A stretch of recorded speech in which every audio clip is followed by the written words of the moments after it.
Baik, mari kita berdoa. Segala puji syukur kami panjatkan kepadamu ya Bapa di surga. Saatnya firman-Mu Kau sampaikan kepada kami semua. Berikan kami hati yang tenang, Roh Kudus teduhkan hati kami, agar kami dapat menangkap, mencerna isi hati Tuhan. Roh Kudus urapi pikiran pendengaran kami semua, sehingga Tuhan firman-Mu tertanam subur, berakar, berbuah, bertumbuh dalam kehidupan roh kami mengenal Engkau. Terima kasih Tuhan, kami sambut firman ini dengan penuh sukacita. Kami percaya firman ini memberi kemenangan bagi setiap kami. Terpuji Tuhan kekal selama-lamanya. Dalam nama Yesus kami sambut firman Tuhan ini. Haleluya. Amin. Baik, judul khotbah hari ini adalah pentingnya mengenal Yesus. Markus 8 ayat 27 sampai 38. Markus 8 ayat 27 sampai 38. Saya bacakan untuk saudara ayat yang penting di sini, yaitu pada ayat yang ke-28.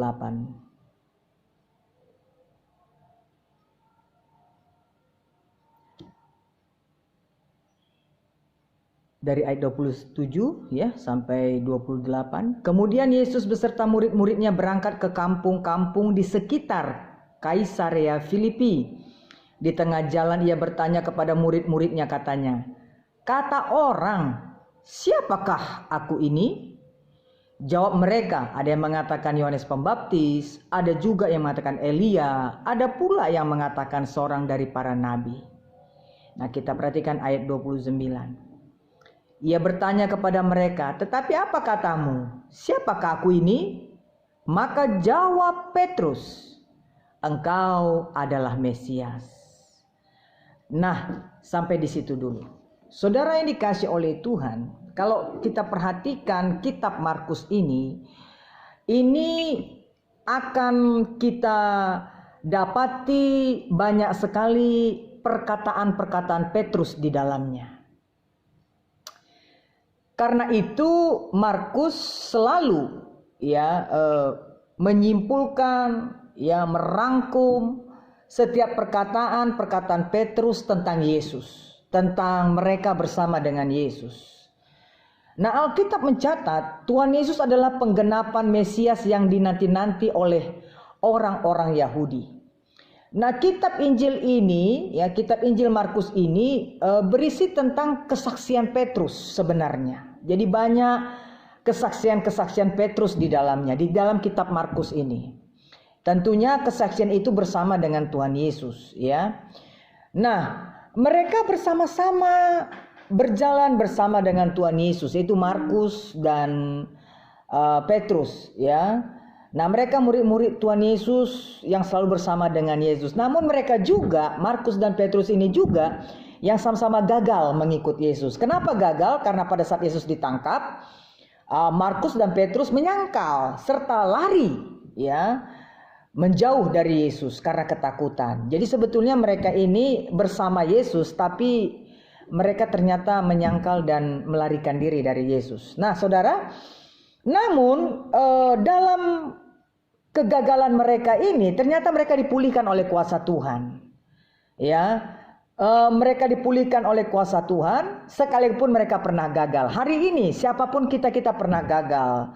Dan hanya kuasa Tuhanlah yang mampu memulihkan kita, Artinya apa? Yang tadinya seorang yang gagal, bersama Tuhan kita bisa menjadi orang yang berkemenangan. Makanya judul khotbah kita hari ini pentingnya mengenal Yesus. Sebab orang yang mengenal Yesus, dia tahu bagaimana bangkit dari kegagalan. Orang yang mengenal Yesus, dia tahu arti sebuah kegagalan. Yang mengenal Tuhan Yesus, dia tahu bersama Yesus, walaupun pernah gagal, tetapi karena ada bersama dengan Yesus, pasti bisa menjadi pemenang. Oleh sebab itu, Bapak Ibu Saudara, saya ajak kita, ada 4 hal penting yang mau kita pelajari hari ini tentang bagaimana mengenal Yesus. Itulah suatu hal yang harus kita tanamkan dalam diri kita. Yang pertama, mari kita lihat di dalam 2 Timotius 4 ayat 11. 2 Timotius 4 ayat 11. Saya akan bacakan untuk saudara ya. 2 Timotius 4 ayat 11.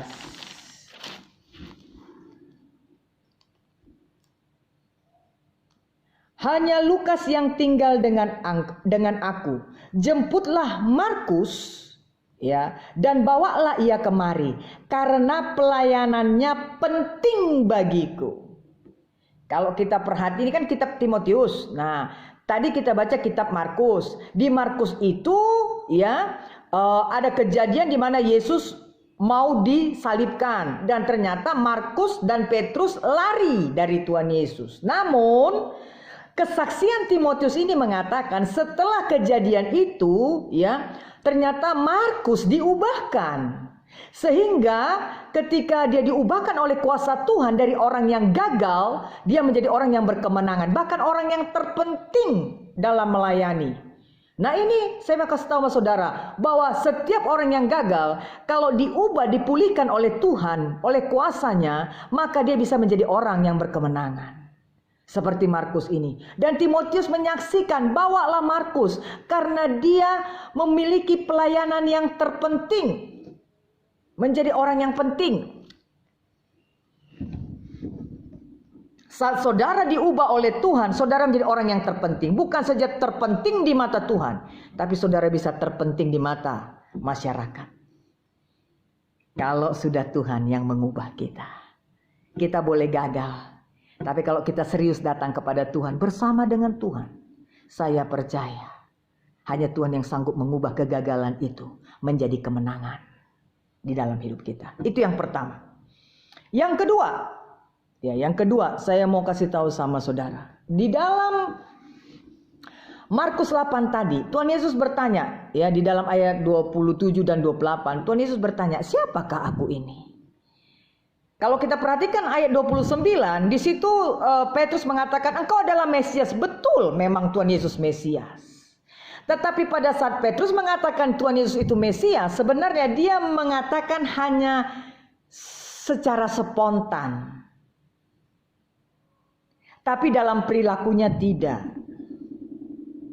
Ya, dalam kehidupan lahiriahnya tidak. Sehingga apa betul murid-murid Tuhan Yesus mengenal Yesus? Ya. Tentu secara jujur tidak sempurna atau tidak ada satupun mereka yang mengenal Yesus dengan benar. Ya. Nanti kita akan lihat, masa sih udah bersama Yesus masih tidak mengenal Yesus? Betul, banyak orang yang ke gereja, banyak orang yang melayani, tapi belum tentu mengenal Yesus. Banyak orang yang bisa memuji Tuhan, ya, bisa berdoa, tapi belum tentu mengenal Yesus. Ya, saudara bisa bayangkan pengakuan murid-murid Tuhan Yesus tadi. Siapakah aku ini? Ada yang menjawab Yohanes, ada yang menjawab Elia. Ya, ini saudara, itu tandanya apa? Tidak mengenal. Jangankan murid-murid Tuhan Yesus dengan Yesus, kita saja nih, ya kita saja nih, kita tahu suara mobil bapak kita kalau datang, kita tahu suara motor bapak kita kalau datang. Itu baru suara motor, belum suara bapak kita. Artinya apa? Kita mengenal kendaraan bapak kita. Itu saudara. Nah, bagaimana kita mengenal Yesus dengan benar? Tentunya pada saat saudara dijumpai oleh kesulitan, saudara berjumpa dengan kesukaran, saudara berjumpa dengan penderitaan, saudara berjumpa dengan hal-hal yang tidak saudara harapkan. Di situ saudara diuji apakah saudara mengenal Yesus atau tidak. Karena kalau saudara mengenal Yesus, saudara akan berkata, Tuhan Yesus tolong saya. Ini kesulitan, ini kesukaran, ini penderitaan, saya percaya ini hanya ujian iman saya. Dan tidak membuat saya mengeluh, dan tidak membuat saya bersungut, dan tidak membuat saya curiga dengan Tuhan.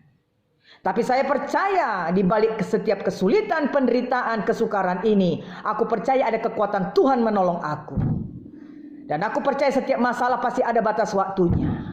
Ketika aku menghadapi ini bersama dengan Tuhan, aku percaya aku keluar menjadi pemenang. Inilah orang yang mengenal Tuhan. Pada saat dia berjumpa dengan masalah, persoalan, kesukaran, tekanan, tantangan, dia tidak mengeluh, dia tidak bersungut, dia tidak mencurigai Tuhan, dia tidak menyalahkan orang lain. Tetapi dia berkata, tolong aku Tuhan, mampukan aku menghadapi ini sesuai dengan firman Tuhan, supaya aku menjadi pemenang. Itu yang kedua. Siapakah aku, kata Tuhan Yesus? Ternyata murid-muridnya tidak mengenal dia dengan benar, walaupun bersama dengan dia. Jadi pengenalan akan Tuhan Yesus itu sangat menentukan masa depan saudara hari ini, esok, bahkan lusa. Yang ketiga, mari kita lihat dalam Markus 8. Markus 8 tadi. Kita lihat dalam Markus 8 itu ayat 33. Markus 8 ayat 33. Maka berpalinglah Yesus dan sambil memandang murid-muridnya, ia memarahi Petrus. Katanya, enyahlah iblis, sebab engkau bukan memikirkan apa yang dipikirkan Allah, melainkan apa yang dipikirkan manusia. Yang ketiga, betul apa yang saya katakan tadi pada hal yang kedua. Petrus menjawab Mesias, tapi sebetulnya dia menjawab hanya secara mulut. Tapi dia tidak memahami dan mengerti bahwa memang yang di depan dia itu adalah Mesias. Dia tidak mengenal. Jadi asal kalau orang bilang omong doang, atau asal jawab, walaupun jawabannya betul, cuman tidak dari pengenalan akan Tuhan. Yang ketiga, seringkali pandangan manusia itu mengikuti apa yang dia rasakan, bukan sesuai dengan firman Tuhan. Contohnya, sudah habis kesabaran saya. Padahal Alkitab mengatakan ampunilah sesamamu manusia berapa kali? Tidak ada batasnya. Berarti kalau dibilang udah habis kesabaran saya, berarti cara pandang dia sesuai dengan apa yang dia rasakan. Bukan cara pandang dia sesuai dengan yang firman katakan. Kalau firman yang katakan, ampunilah sampai berkali-kali. Jadi cara pandang manusia seringkali mengikuti apa yang dia rasakan, bukan apa yang dikatakan oleh firman Tuhan. Ya. Dalam hal ini Tuhan Yesus berkata kepada murid-muridnya, "Hai iblis, enyahlah engkau." Dari siapa? Dari Petrus. Kenapa? Karena Tuhan tahu yang di hati dan pikiran Petrus bukanlah Mesias, yaitu Tuhan Yesus. Ya, sebab Petrus pun masih belum mengerti dan belum mengenal Yesus sebenarnya. Makanya Yesus itu paling tahu apa isi hati kita, apa isi otak kita. Orang boleh tidak tahu, tapi Tuhan Maha tahu. Makanya hati dan pikiran, mulut itu harus sehati. Jangan lain di mulut, lain di hati. Karena Tuhan tahu sedalam apapun hati kita, sejauh apapun pikiran kita, bahkan apa yang mau kita ucapkan, Tuhan sudah tahu. Jadi yang ketiga, ya, seringkali pandangan manusia mengikuti apa yang dia rasakan. Ini salah. Yang benar adalah bagaimana setiap cara pandang kita itu harus disesuaikan dengan firman Tuhan. Ya, jangan pakai pikiran manusia, tetapi pakailah firman Tuhan. Ya, dalam berpikir, ya, dalam perilaku, ya, dalam berbicara, dalam teladan, pakailah firman Tuhan. Ya, itu yang ketiga. Yang keempat, ayat 34, saya bacakan untuk saudara. Lalu Yesus memanggil orang banyak dan murid-muridnya dan berkata kepada mereka, setiap orang yang mau mengikut aku, ia harus menyangkal dirinya, memikul salibnya dan mengikut aku. Ada banyak orang pikir mengikut Yesus pasti enak. Tapi ternyata harus pikul salib, sangkal diri, menderita. Saya mau kasih tahu sama saudara. Kenapa mengikut Yesus itu harus ada pikul salib, sangkal diri? Harus masuk dalam dapur penderitaan. Jawabannya sederhana. Ya, jawabannya sederhana. Karena Tuhan mau menunjukkan kepada kita bahwa kalau kita bersama dengan Dia, tidak ada yang sukar dalam hidup ini. Tidak ada yang sulit dalam hidup ini. Tidak ada yang susah dalam hidup ini. Ketika Yesus bersama dengan kita. Hari ini, ya, jangan cemas. Jangan galau. Jangan risau. Jangan putus asa. Mengikut Yesus. Lebih baik mengikut Yesus daripada mengikut jin. Jauh lebih baik mengikut Yesus daripada mengikuti yang gak jelas.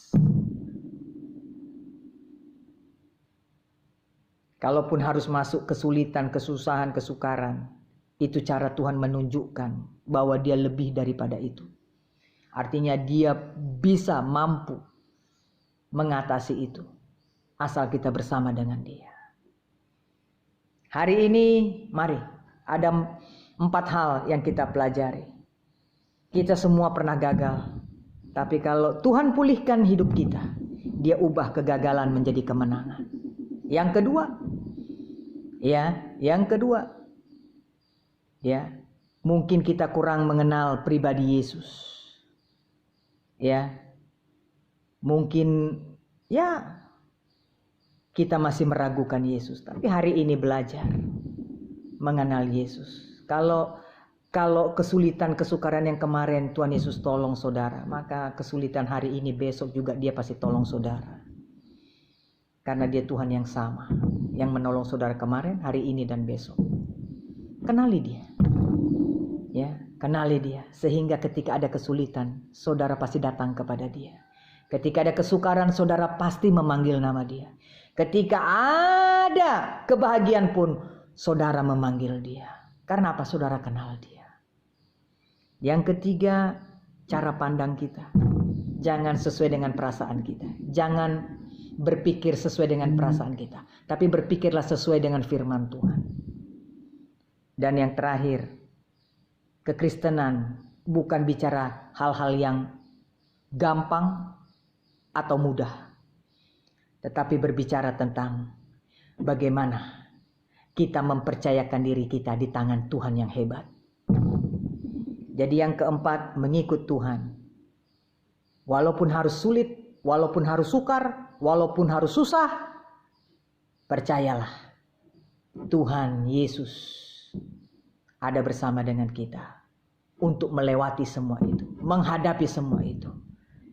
Yesus tolong. Dan Yesus tidak akan meninggalkan kita. Untuk itu Bapak Ibu Saudara, mari penting mengenal Yesus. Sudah berapa lama saudara belajar firman, beribadah?